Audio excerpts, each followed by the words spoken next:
안녕하세요 시청자 여러분, 이번 시간부터 UV 매핑과 텍스처에 대해서 알아보겠습니다. 오늘은 첫 시간으로 UV 매핑이란 무엇인지에 대한 개념적인 설명으로 시작하겠습니다. UV 매핑은 박스에 포장지를 입히는 것과 비슷한 개념으로 생각하시면 됩니다. 포장지에 해당하는 것이 텍스처입니다.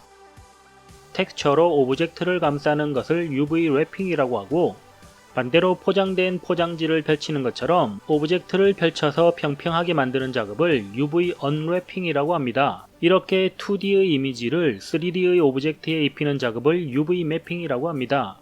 UV 매핑에 대해 좀 더 알아보기 위해 UV 에디팅 워크스페이스를 열어보겠습니다. 여기에서 기본 큐브에 대한 UV 맵이 펼쳐진 것을 볼 수 있습니다. UV 편집기는 UV 맵에 대한 모든 작업을 할 수 있는 편집기입니다. 기본 큐브는 이미 만들어진 UV 맵이 있으며, 이것은 속성 편집기의 오브젝트 데이터 탭에 있는 UV 맵스 패널을 열면 확인할 수 있습니다. 이 데이터를 삭제하면 UV 편집기에서 펼쳐져 있는 UV 맵도 삭제됩니다. UV 맵은 지구본의 지도를 오려서 바닥에 펼쳐놓은 것처럼 오브젝트의 구성 요소들을 UV 편집기에 펼쳐놓은 것이라고 생각하시면 되는데, 메시 오브젝트의 각 구성 요소인 꼭지점, 모서리, 면을 그대로 지도처럼 펼쳐서 놓았기 때문에 UV 맵이라고 부릅니다. UV 맵에 대해 좀 더 쉽게 설명하기 위해 큐브 대신 더 단순한 오브젝트인 플레인 오브젝트를 추가해서 설명을 진행하겠습니다. 플레인을 추가한 뒤 오퍼레이터 패널을 보면 Generate UVs라는 항목이 체크되어 있는데, 이 항목이 체크되어 있으면 자동으로 UV 맵이 만들어지고, 체크가 꺼지면 UV 맵이 삭제됩니다. 얼마 전까지 오퍼레이터 패널은 숨길 수가 없고 접기와 펴기만 가능했는데, 요즘 새 빌드에서는 이 오퍼레이터 패널도 숨길 수가 있습니다. 헤더의 뷰 메뉴에서 Adjust Last Operation의 체크를 끄면 패널이 숨겨집니다. 패널을 다시 보고 싶다면 단축키 F9를 누르면 마우스 포인터 근처에 팝업으로 패널이 열립니다.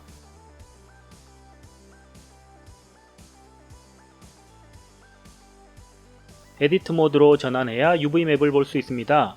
플레인 오브젝트의 구성 요소들이 UV 편집기에 펼쳐져 있는 모습을 볼 수 있습니다. UV 편집기의 각 구성 요소들은 메시 오브젝트의 각 구성 요소들과 1대1로 대응합니다. UV 편집기에서도 꼭지점, 모서리, 그리고 면 선택 모드로 구성 요소를 선택할 수 있습니다.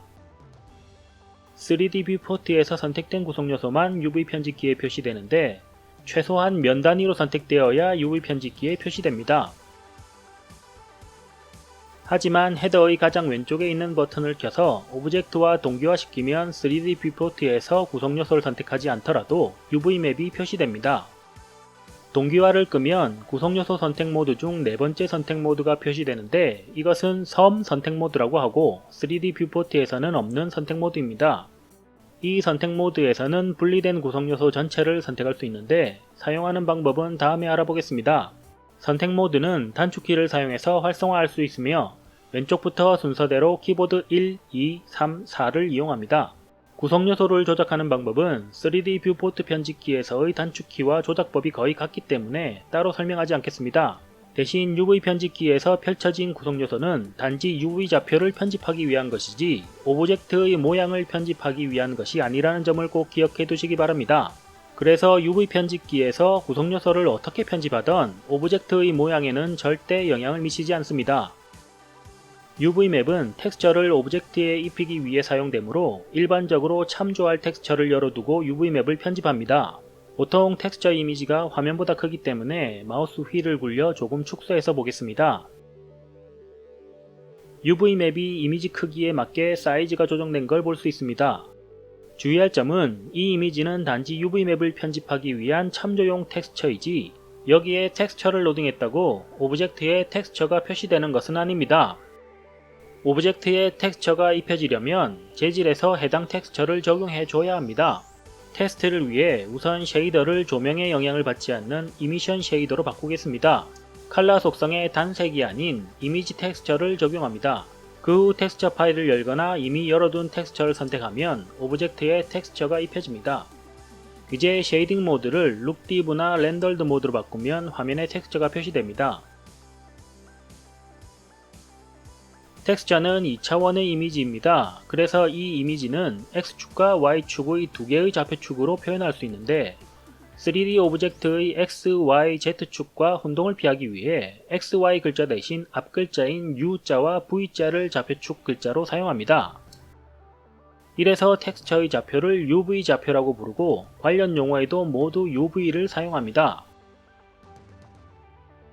텍스처는 왼쪽 아래의 원점 좌표값을 0,0으로 하고 오른쪽 아래는 1,0, 왼쪽 위는 0,1 그리고 오른쪽 위를 1,1로 하는 좌표값을 가집니다. 메시 오브젝트의 꼭지점에는 이 텍스처 좌표가 기록되는데 일일이 좌표값을 손으로 입력할 수 없기 때문에 UV 편집기에서 구성요소를 시각적이고 대화형으로 편집하면 구성요소의 위치에 따라 자동으로 UV 좌표가 기록됩니다. 이 좌표대로 텍스처를 3D 오브젝트에 매핑하기 때문에 UV 맵을 편집하면 3D 오브젝트에 텍스처가 입혀지는 모양이 변합니다. 오른쪽의 꼭지점을 중앙으로 이동했다면 각각의 꼭지점 UV 좌표값들은 그림과 같이 변했을 것입니다. 꼭지점들을 텍스처보다 더 오른쪽으로 이동하면 좌표값이 1보다 큰 값을 가지게 되는데 이러면 보시는 것처럼 좌표값이 1인 위치까지 텍스처를 표시하고 1을 넘어서는 부분부터는 텍스처를 반복해서 표시합니다. 이것은 이미지 텍스처의 익스텐션 속성값의 정한 방식을 따르는데 기본값이 반복을 나타내는 repeat입니다. 이 값을 extend로 바꾸면 텍스처 전체를 반복해서 출력하는 것이 아니라 마지막 픽셀만 반복해서 출력합니다. 그리고 이 값을 클립으로 바꾸면 반복하지 않고 좌표값이 1이 넘는 부분부터는 텍스처를 출력하지 않고 비워둡니다.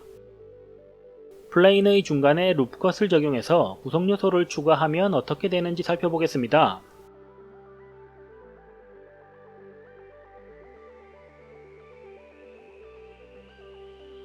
UV 편집기에서도 플레인 오브젝트처럼 구성요소가 추가된 걸 볼 수 있습니다. 이 구성요소들의 위치도 오브젝트와 같은 위치에 있는 점을 주목하십시오. 루프컷의 오퍼레이터 패널을 열어보면 Correct UVs 항목이 체크된 걸 확인할 수 있습니다. 이 항목이 어떤 역할을 하는지 알아보기 위해 조금 전에 추가한 루프를 슬라이드 해보겠습니다.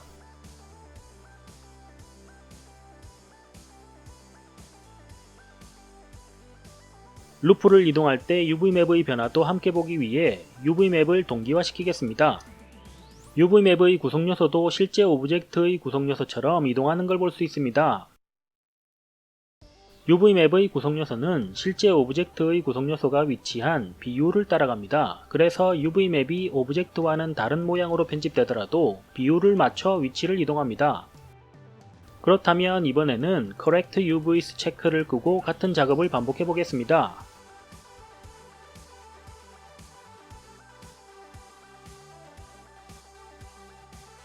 보시는 것처럼 오브젝트의 루프를 이동해도 UV맵의 구성요소는 이동하지 않는 걸 알 수 있습니다.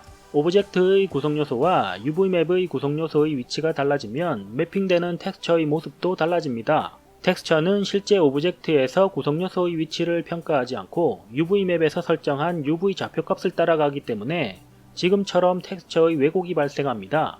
그래서 의도된 경우가 아니라면 Correct UVs 항목을 체크하는 것이 좋습니다.